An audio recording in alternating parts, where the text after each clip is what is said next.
Hello, people of the internet, morning, good afternoon, good evening, happy Friday to you all. Hopefully you're ending off the week nicely. We're getting an early start to the weekend. Regardless, we're having a good day. Today, we have the rest of I-DLE's all English special EP, the Heat EP, to check out. The pre-release I Do, we made a video on a very long time ago now, seemingly, fresh off of listening to I-DLE's title track, I Want It or I Want That? I Want That, which was a whole experience and a half.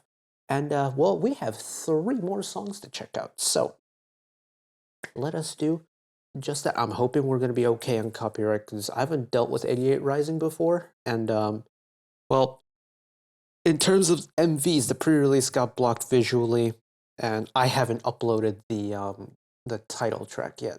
So we'll find that out momentarily after I finish recording this. But let's try it nonetheless. DJ, roll the intro.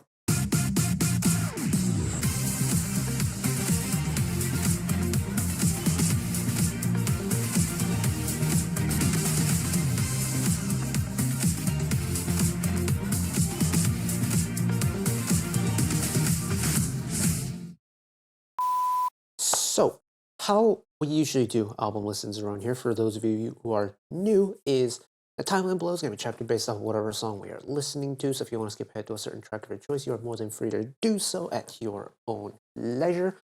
I have the credits list pulled up on my phone, so I'm going to be reading the credits for every song before we start. And yeah, we're going to skip the pre-release and the title track just because we've already listened to them, I've already made videos on them. You can find them in the I-DLE playlist somewhere. But let us get started. This is, I believe, track number 3, Eyes Roll, written by J. Lauren, Megan Trainor, Ryan Trainor, Yannick Rastogi, Youngbin Pak, and Zachary Raymond. Wait, no, oh, there's no Soyeon credit anywhere on this album. Oh, that's interesting. In I Want That, I made a comment about how there's probably going to be a Soyeon involvement somewhere on the album. But, oh, that's kind of soured the mood a little bit. I was hoping we'd get a whole bunch of member credits like we usually do, but I guess not. Sag. But, okay, hold on. Megan Trainor. No, surely it can't be, right? That's crazy. It's actually Megan Trainor. Wow. Okay. That is a crossover I did not expect to see today, but alright, let's see what this one's got. Eyes Roll. Thankfully, we have lyric videos from the ever-reliable Zati Farani, so thank you for that, because that gives you all some visuals to watch along as well. So, let us go.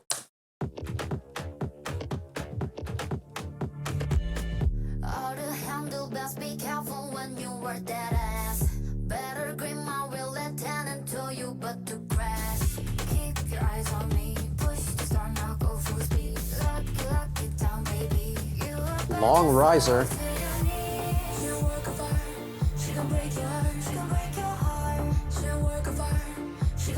Why does this feel like nostalgic in a way?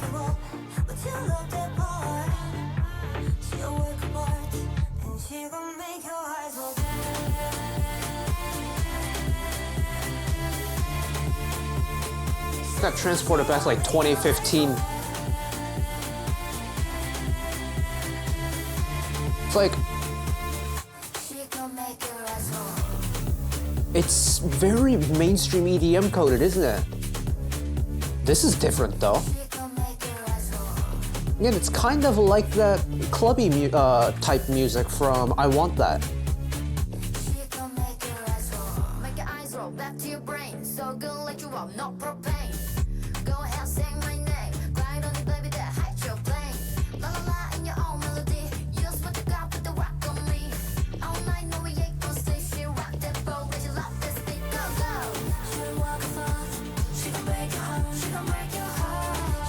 Peep the harmonies one time though. Okay. I was kind of talking over what Mion said it the first time around, but I'm glad they dropped the F-bomb in there.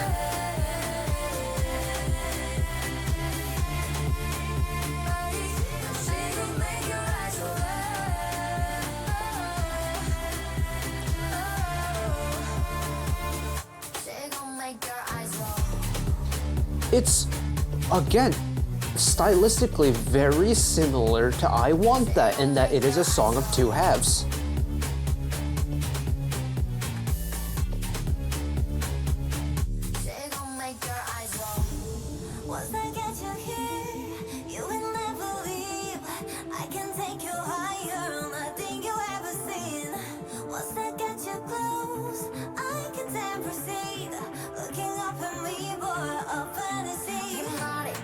Guess Smooth was hit me on one time.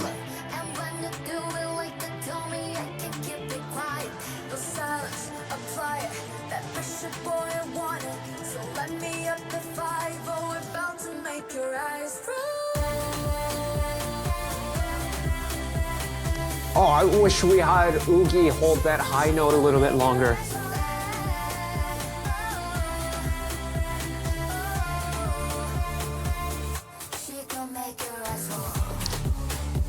Yeah, I wonder if this is going to be a trend for the entire album. That we're gonna get two quite dramatically different styles of music in one. She gon' make your eyes roll. Yeah, that's such an interesting song. Again, it's EDM festival at 9, club at 11.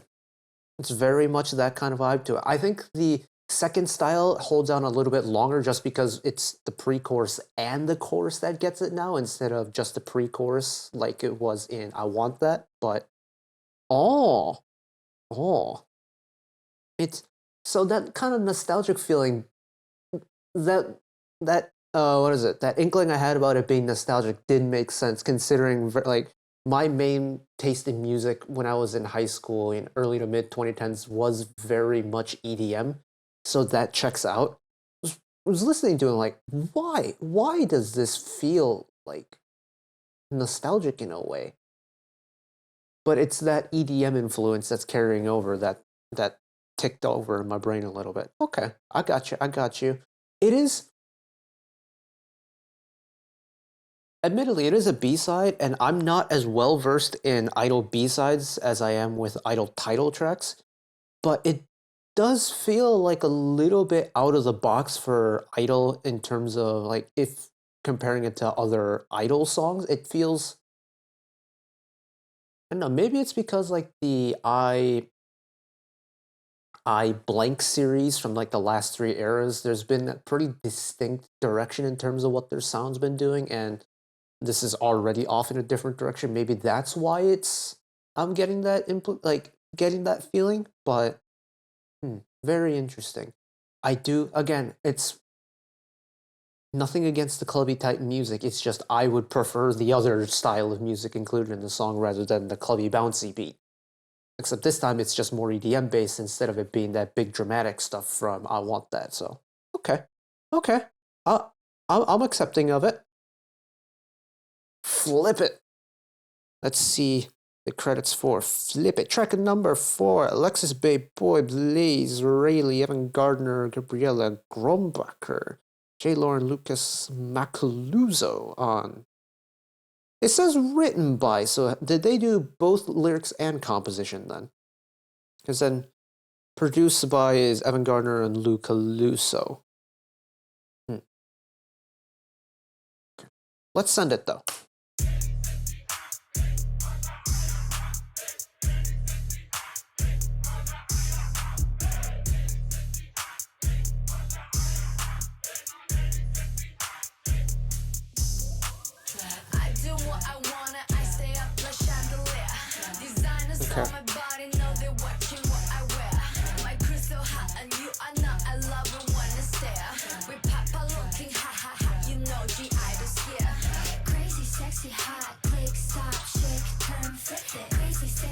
Yeah, even for I-DLE and their like more quirkier B-sides, this is very far in a different direction.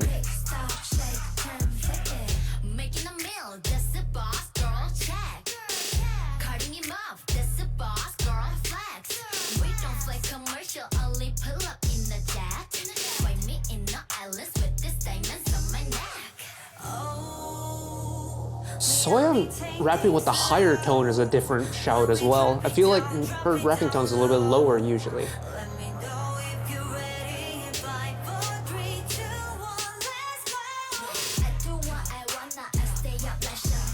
man, that bridge gave off heavy KDA vibes.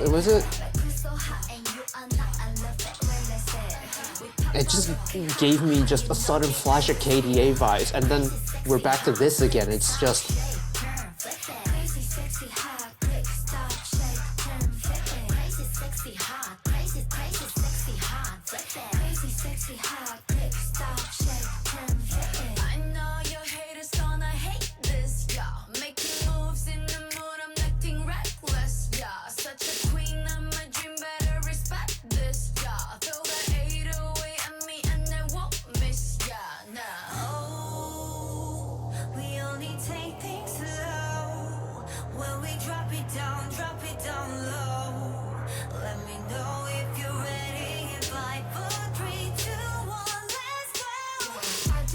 Why does that neon pre-chorus give me KDA vibes? Is this someone that's involved in the KDA project that does similar music to that?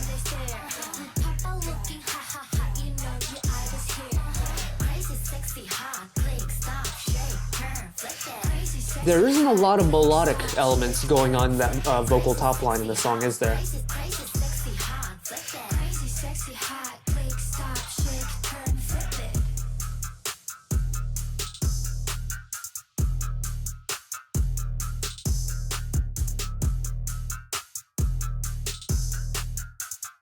Is this the outro?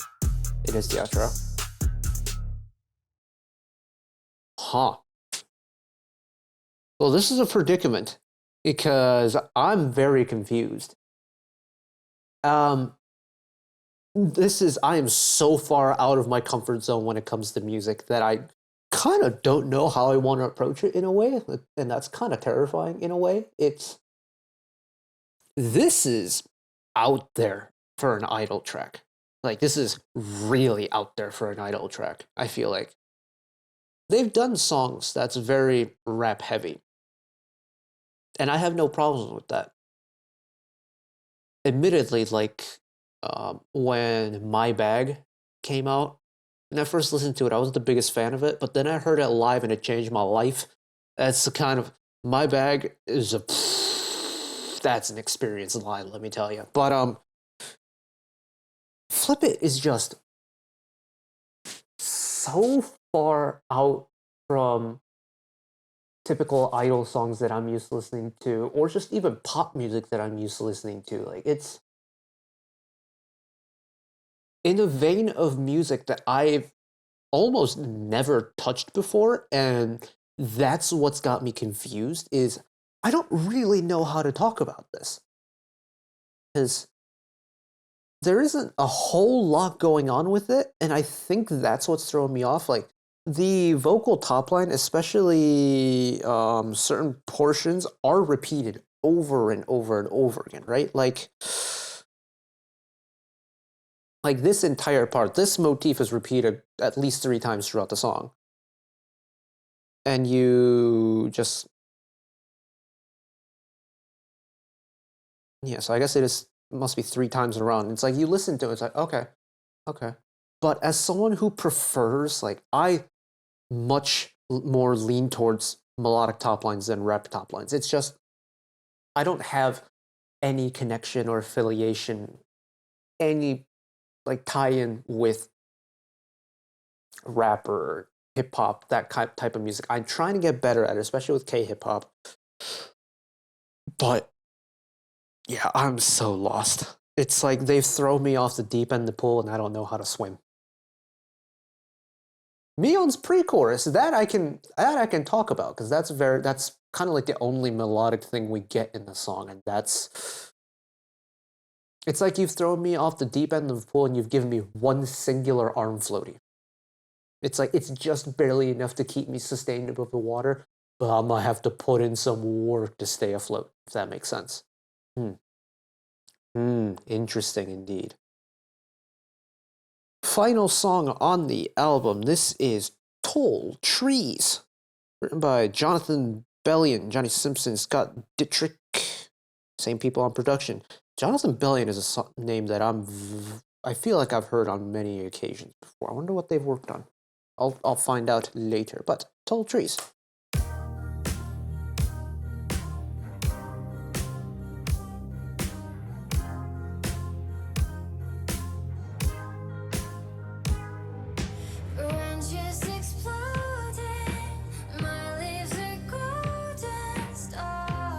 Are we going anthem-y or are we going ballady here? It's anthem-y right now. Oh, I need to charge my phone.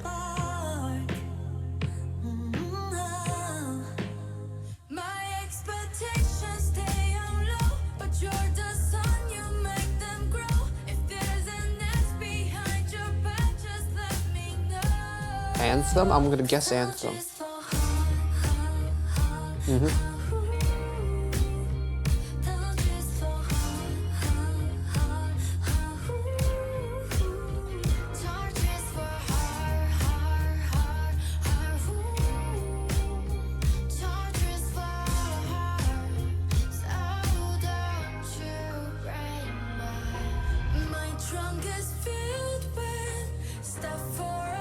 I could get on board with this one.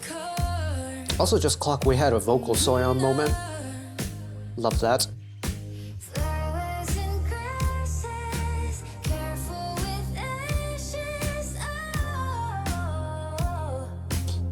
It just feels so refreshing after coming off a very melodically minimal top line in the last song that we get all the melodic top line now.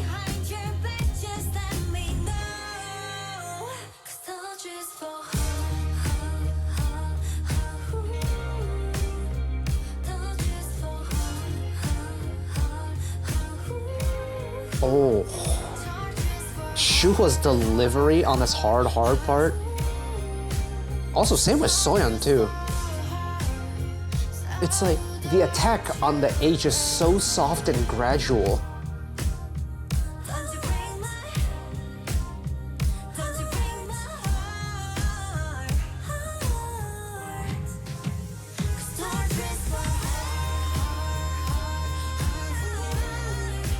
Pop off, Miyeon.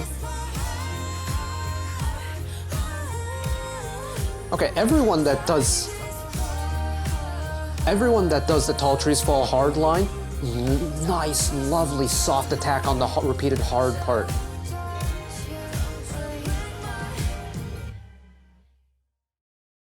Man, that's a short song. I guess there was no bridge. No bridge or final chorus, so timing-wise, that does make sense. Yeah, this is now we're getting back into the territory of idol music that I'm familiar with. It's very much I don't want to call it an emo anthem, but it's the pacing that an emo anthem would have. It's got the kind of, it's too energetic to be a proper ballad, but it does have that kind of like melancholiness to it that a ballad usually would have. And I like that, do like that. Yeah, that Tall Trees Fall Hard line, the delivery of it by everyone who sings it is really pretty. Is tall trees go. Those are three fairly strong consonants if we're talking about like the speech part. English, like tall trees go. T, t, g are fairly strong syllables or consonants to start. And then tall trees go, or tall trees fall. The such delicate, it's like a little lilt. It almost doesn't feel like a proper H in the, let me pull that line up again. Shuho, I'll let you do your thing, here we go. I guess it's tall trees fall, not tall trees go. The tall trees go hard, that makes no sense, but tall trees fall. It's like the HR in hard is like taking a breath instead of having an actual like consonant value behind it, so to speak. And that makes it so pretty and so light. And it's like little whooshes of the wind.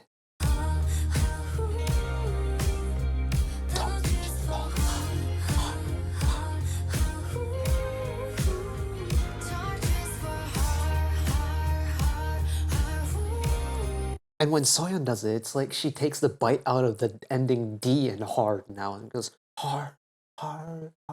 That's, oh, I think that's so cool. I think that the delivery is so good. Ooh, okay. I don't know what the reception of this album is like online. um, or like in amongst the nevies out there in the world. For me, as admittedly, I'm not like the strongest listener of Idol. Like I don't know their discography front to back and everything about them. But even to me, as someone who knows a reasonable amount of Idol's discography, but not everything, it just there's when you listen to an Idol track, regardless of really what era it's from, you kind of know it's an Idol song. Like when I was on my day trip yesterday, I let Spotify do what is it called, Smart Shuffle or whatever, and there was a whole bunch of Idol stuff that popped up that I hadn't playlisted yet.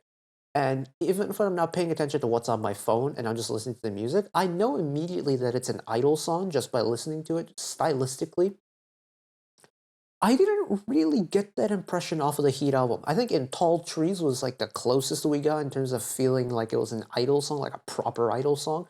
But I just feel like there wasn't that idleness to it. You know, it's like it's not quite there.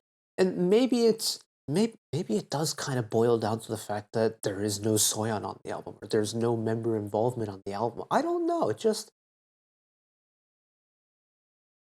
It's definitely Idol singing it, but it doesn't feel like a song that Idol wrote, if that makes sense.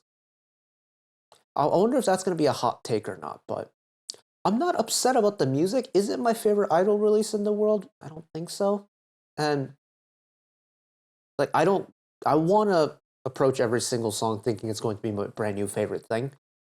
And yeah, just something about it is I think maybe it is the fact that it just feels like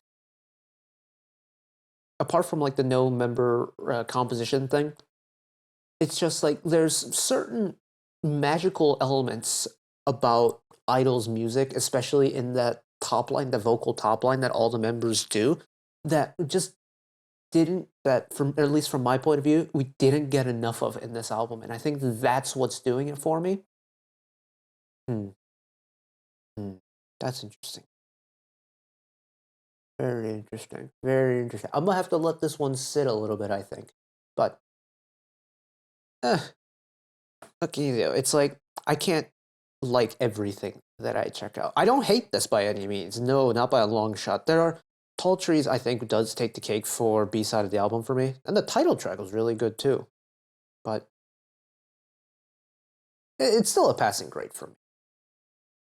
But that's it from me. Thank you all for watching along, listening along with me. Hopefully this survived Content ID. But thank you all for watching. If you enjoyed it as much as I did, or hopefully you enjoyed it more than I did in this case. One last request from me today, let us work together as a community to bring a little bit of extra happiness back into the world, whether it be, checking with your friends and family, holding the door open for somebody, or even picking up a piece of trash off the street. Just one small act of kindness to may brighten up someone else's day to day, and know that wherever you are in the world, should you ever be going through a tough time in life, for whatever reason it may be, even though I'm just some guy on the internet who waffles about music in his free time, and know that I will always be a friend, an ally, and a shoulder to lean on whenever you need me. So take care of yourselves, take care of each other, spread the love, and I'll see you next time. Bye bye.